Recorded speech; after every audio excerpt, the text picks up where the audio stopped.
1961 Bahamas தீவை நோக்கி தியோ என்ற சரக்கு கப்பல் போய்கிட்டு இருந்தது. அப்போ கப்பலின் துணை கேப்டனான நிக்கோலஸ் பச்சிடாக்கிஸ் ஓட கண்ணில் யாரோ ஒருவர் கடல்ல சிறிய மிதவை மூலமா மிதந்து வர்றது தெரிந்திருக்கு. உடனடியா சில கப்பல் பணியாளர்களை அனுப்பி அந்த மிதவையை மீட்டிருக்காங்க. அதுல மயங்கிய நிலையில இருந்த 11 வயது மதிக்கத்தக்க சிறுமியை மீட்டு மருத்துவமனையில சேர்த்திருக்காங்க. சிறுமியோட உடல்நிலை சாதாரண நிலையை அடைந்த பிறகு அவளிடம் விசாரித்ததுல சில திடுக்கிடும் உண்மைகள் வெளிவந்திருக்கு. சிறுமியோட தந்தை டாக்டர் ஆர்தர் டூபரால்ட். இவர் அமெரிக்காவோட மிக பிரபலமான கண் மருத்துவர்கள்ல ஒருவர். இவர் தன் குடும்பத்தோட பெரிய சுற்றுலா போகணும்னு நினைத்து பல நாட்களா பணத்தை சேமித்து வந்திருக்காரு. அவர் எதிர்பார்த்த அளவுக்கு பணம் சேர்ந்த பிறகு சுற்றுலா செல்வதற்கான திட்டத்தை தீட்டியிருக்காரு. அதன்படி தன்னுடைய மனைவி ஜீன் மற்றும் 3 குழந்தைகளான பிரைன், டெரிஜோ, ரினி இவங்க எல்லாரும் செல்லும்படி ப்ளூபெல் அப்படிங்கிற சிறிய ரக ஆடம்பர படகை வாடகைக்கு எடுத்து புளோரிடாவில இருந்து பகாமாஸ் மற்றும் அதனை சுற்றி இருக்கக்கூடிய தீவுகளுக்கு செல்ல திட்டமிட்டிருந்தாரு. ஆனா டாக்டர் ஆர்த்தருக்கு படகை சரியா இயக்க தெரியாததால தன்னுடைய நண்பர் ஜூலியன் ஹார்வேயை உதவிக்கு அழைத்தார். ஜூலியன் ஹார்வே 2ஆம் உலக போர் சமயத்துல போர்க்கப்பல்களை இயக்கிய அனுபவம் மிக்க கப்பல் கேப்டன். அவரும் இவங்களோட வர சம்மதித்து தன்னோட 6வது மனைவியான மேரி டினியோட பயணத்துல இணைந்துகிறாரு. 1961 நவம்பர் 8 பயணத்தை துவங்கிய இவங்க 4 நாள் கடல் பயணத்துல பிமினி தீவை முதல்ல சுற்றி பார்க்கறாங்க. அதுக்கப்புறமா கிரேட் அபாகோ தீவை அடைந்து சாண்டி பாயிண்ட் அப்படிங்கிற அழகிய கடற்கரையில நேரத்தை செலவிடுறாங்க. அந்த இடத்தின் அழகால இவங்க ஈர்க்கப்பட்டதால கிறிஸ்துமஸ்க்கு முன்னாடி மீண்டும் ஒரு முறை அந்த இடத்துக்கு வரணும் அப்படின்னு ஆர்த்தர் முடிவு செய்தார். அங்க இருந்த உயர் அதிகாரி கிட்ட ஆர்த்தர் நல்லா பழகி இருந்ததால அவர்கிட்ட தன் முடிவை சொல்லிட்டு நவம்பர் 12ஆம் தேதி மாலை வேளையில எல்லாரும் ஊர் திரும்புறதுக்கான பயணத்தை தொடங்கினாங்க. இரவு நேர பயணம் அப்படிங்கறதால 11 வயது சிறுமியான டெரிஜோ தன் அறைக்கு போய் தூங்கிடுறா. நள்ளிரவு நேரத்துல டெரிஜோவுக்கு திடீர்னு ஒரு அலறல் சத்தம் கேட்டிருக்கு. அந்த சத்தத்துக்கு டெரிஜோவோட சகோதரன் தான் காரணம். அவன் ஹெல்ப் டாடி ஹெல்ப் அப்படின்னு அழுதபடியே கத்தியிருக்கான். இதை கேட்ட ஆர்த்தர் சத்தம் வந்த இடத்துக்கு போய் பார்த்தப்போ கப்பலுக்கு கேப்டனா வந்த ஜூலியன் ஹார்வே தன் மனைவி கடல்ல தொலைந்து போனதா சொல்லி தன் மனைவியின் பெயர்ல உள்ள இன்சூரன்ஸ் பணத்தை அரசாங்கத்தை ஏமாற்றி வாங்குறதுக்காக தன் மனைவியை கொலை பண்ணிட்டான். இந்த நிகழ்வை பார்த்ததால தான் அந்த சிறுவன் கத்தியிருக்கான்.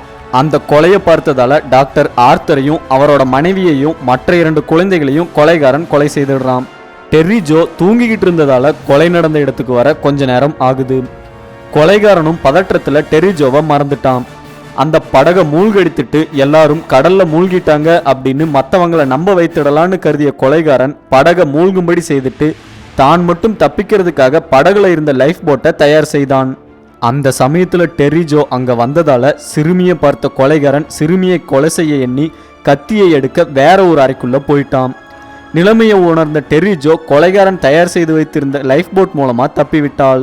கொலைகாரனும் லைஃப் போட்டின் மூலமா டெரிஜோ தப்பி போனதை அறிந்து கடல்ல குதித்து லைஃப் போட்டை நோக்கி நீந்தி போயிருக்கான். ஆனா உண்மையில அந்த லைஃப் போட்டோட இணைப்பு மட்டும்தான் துண்டிக்கப்பட்டிருந்தது.